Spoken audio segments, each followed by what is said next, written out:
एक और नए दिन के साथ अल्लाह ताला का शुक्र अदा करते हैं। अस्सलामुअलैकुम।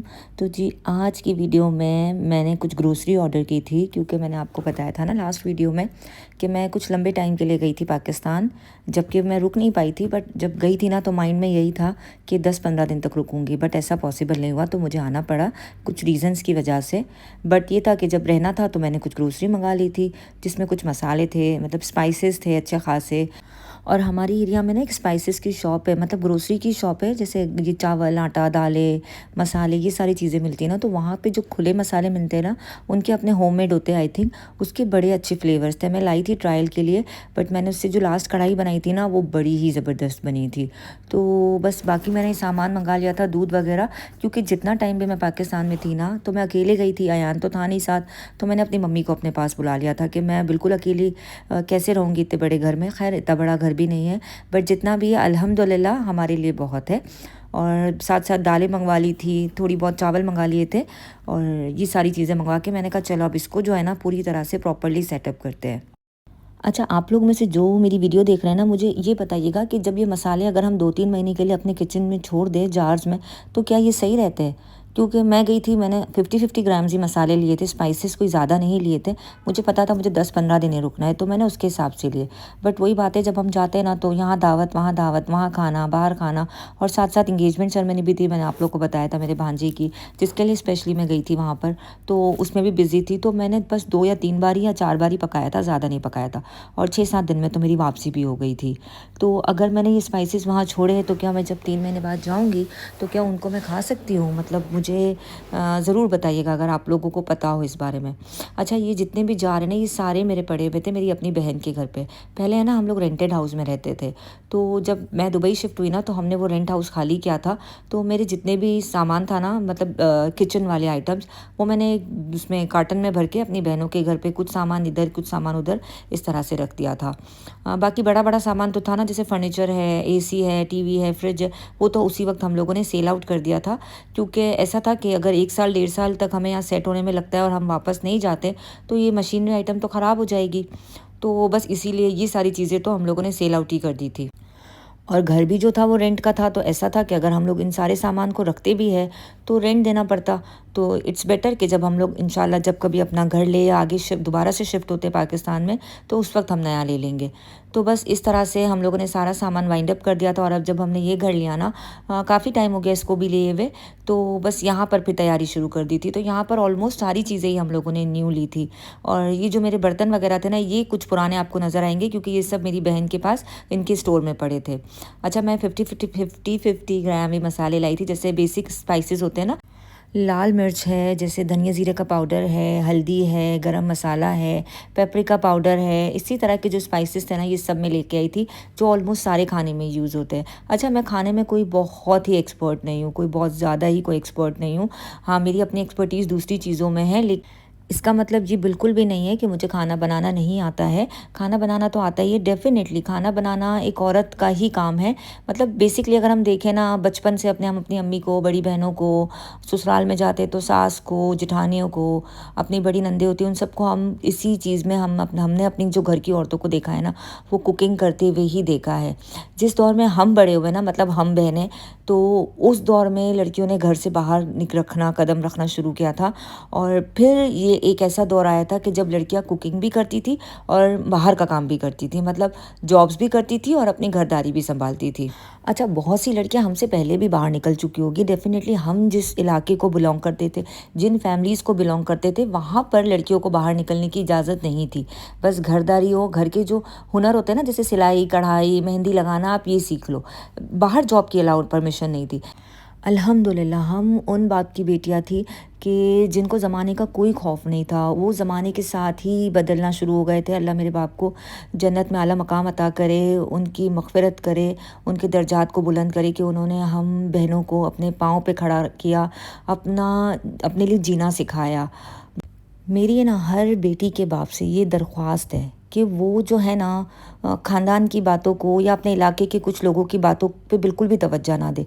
क्योंकि मैंने ना अपने वक्त में जब हम घर से बाहर निकले थे ना, यही बोलते सुना था अपने घर के रिश्तेदारों को, आसपास के और बहुत इमीडिएट फैमिली को, कि बेटियों को बाहर निकाल दिया है, बेटियों को कमाने के लिए भेज दिया है, किस तरह के लोग हैं, बेटियों की कमाई खा रहे हैं। खैर, जब हम घर से बाहर निकले थे ना, मैं और मेरी छोटी बहन, तो बहुत टाइम तक तो मेरे फादर थे भी नहीं, कुछ ही अरसे में उनकी डेथ हो गई थी।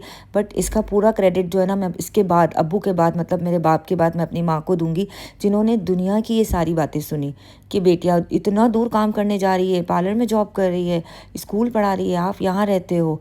और मज़े की बात है, जो ये बातें करते थे ना, उन्हीं की बेटियों ने वो काम किए हैं ना, कि अल्लाह माफ़ करे। तो पहले तो मैं यही कहूँगी कि किसी की भी बातें सुनने की ज़रूरत नहीं है। आपको अपनी औलाद पे भरोसा होना चाहिए, अपनी तरबियत पे भरोसा होना चाहिए। और मैं उन माँ बाप को भी बोलूँगी जो अपनी बेटियों के लिए तो कुछ और सोचते हैं और दूसरों की बेटियों के लिए उनकी राय बिल्कुल अलग हो जाती है। ऐसा क्यों भई? आप अपनी बेटियों को चाहते हैं कि वो आसमानों में उड़े, हवाओं में उड़े, लेकिन दूसरों की बेटियों के लिए आपकी सोच बिल्कुल बदल जाती है कि उनके चक्कर चल जाएंगे, उनका फलाना हो जाएगा, कोई लड़के के साथ अफेयर हो जाएगा। अजीब और मज़े की बात है, पता है क्या? मैंने 99% लोगों को देखा है जो इस तरह की बातें दूसरों की बेटियों के लिए करते हैं ना, वो उन्हीं के घरों में ये सब चीज़ें हो रही होती है। क्योंकि आप किसी के लिए बोलते हो ना, तो मकाफ़ात तो है ही, डेफिनेटली अल्लाह ताला रिटर्न में आपको वो दिखाते हैं। और बस अफसोस इस बात का होता है कि वो उन माँ बाप को नहीं देखना पड़ता है, उनकी औलादों को देखना पड़ता है। खैर, किचन के सारी चीज़ों को सेट कर रही थी, क्योंकि इतना सारा सामान, मतलब बहन ने जो सामान भेजा ना अपने स्टोर से, तो उसमें तो इतनी सारी क्रॉकरी निकली, मतलब ग्लास निकले, कांच की प्लेटें निकली, कांच का एक पूरा डिनर सेट था जो मुझे याद भी नहीं था।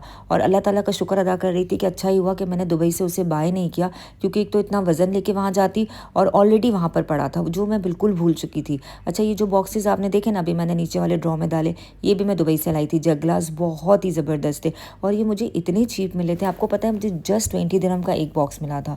और यही जग ग्लास जब मैंने गुल प्लाजा में देखे ना, मुझे उन्होंने 6000 रुपीज़ का एक सेट बोला और मेरी तो बस अंदर से चीखें निकल आई।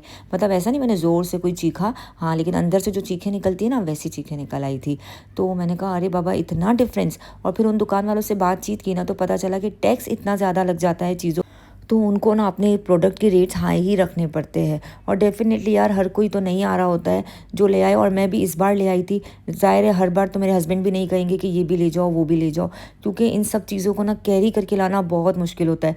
सबको बबल रैप में फॉइल करो, रैप करो, फिर उसको कार्टन में भरो, फिर जाके आप एयरपोर्ट पे अलग से इसकी पैकिंग करवाओ, तो बड़ा फर्जाइल वाली, तो बड़ा एक हेक्टिक काम हो जाता है।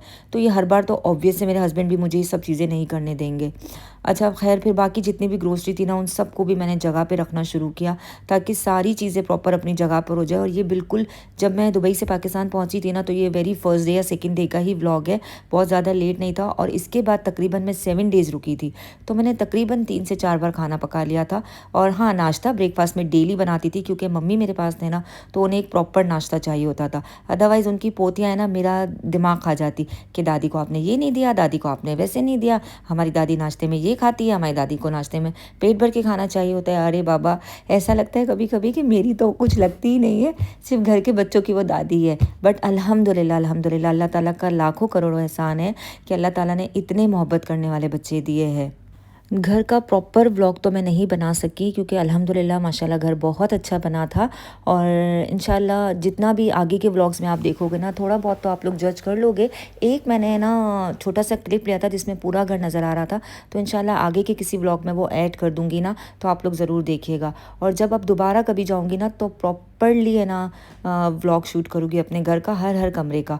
और अभी तो बहुत सारा काम बाकी था, घर को सजाना संवारना, जो कि एक औरत का ख्वाब होता है। अल्हम्दुलिल्लाह अल्लाह ताला हर बच्ची को अपना घर नसीब करे और उसको उसे सजाना और संवारना भी नसीब करे जिस तरह से वो चाहती है बस। और आप लोग माशाल्लाह ज़रूर बोल दीजिएगा और आमीन भी ज़रूर बोल दीजिएगा। पता नहीं किस बच्ची का ख्वाब हो, उसका अपना घर हो, वो उसे अपने हाथों से सजाए। आप लोग अगर मेरे व्लॉग्स पे नीचे कमेंट करोगे ना, तो पता है इससे मेरी ना वीडियो की बूस्ट बढ़ेगी। सेकेंडली, आप लोग अगर वीडियो को लाइक कर दोगे ना, तो आप लोग का कुछ नहीं जाएगा। आप 400 300 600 800 लोग मेरी वीडियो देखते, बट लाइक सिर्फ होते 20 15 18। तो अगर हर बंदा इसको लाइक कर देना, या फिर है ना नीचे कमेंट एक छोड़ देना मेरी वीडियो से रिलेटेड है, तो इससे पता है क्या होता है कि मेरी वीडियो को बूस्ट मिलेगा और मेरा चैनल भी लोगों तक पहुँचेगा। Please I request you all, क्योंकि मैं बहुत मेहनत करती हूँ और बहुत दिल से मेहनत करती हूँ। और और बस आप लोगों से रिक्वेस्ट करते करते, बातें करते करते, देखिए मेरा पूरा किचन क्लीन हो गया था और ये मेरे किचन का पूरा लुक है। इंशाल्लाह नेक्स्ट टाइम जाऊँगी ना तो ये सारी जो पन्नियाँ भी लगी हुई है ना, ये सब हटा दूँगी। इंशाल्लाह एक और व्लॉग में मिलते हैं। अल्लाह हाफ़िज़।